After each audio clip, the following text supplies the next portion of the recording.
خاموشی حکمت ہے مگر اس کو اختیار کرنے والے تھوڑے ہیں۔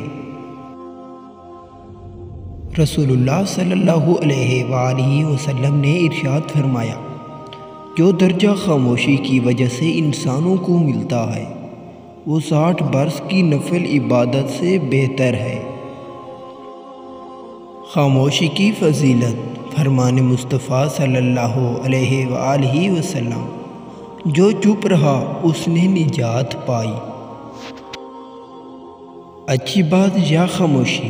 رسول اللہ صلی اللہ علیہ وآلہ وسلم نے فرمایا، جو شخص اللہ پر اور قیامت کے دن پر ایمان رکھتا ہے اسے چاہیے کہ اچھی بات کہے یا خاموش رہے۔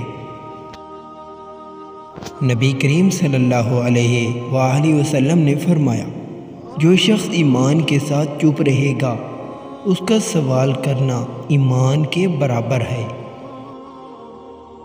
نبی کریم صلی اللہ علیہ وآلہ وسلم نے فرمایا، آدمی کو چاہیے کہ وہ اسی بات کو چھپائے جو اس کا نقصان نہ کرے۔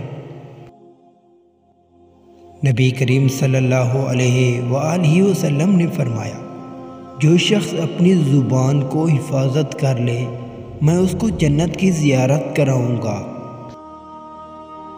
نبی کریم صلی اللہ علیہ وآلہ وسلم نے فرمایا، جس نے اپنی زبان کو محفوظ رکھا اس نے اپنے ایمان کو محفوظ رکھا۔ خاموش رہنا ایمان کا حصہ ہے۔ جس نے یہ حصہ لے لیا اس نے ایمان کو پکڑا۔ خاموش رہنا عقل مندی کا زیور ہے۔ جس نے اسے پہن لیا اس نے بہتری حاصل کی۔ نبی صلی اللہ علیہ وسلم نے فرمایا، جو کوئی اپنی زبان کو چھپائے اللہ اس کی غیبت کو معاف فرمائے گا۔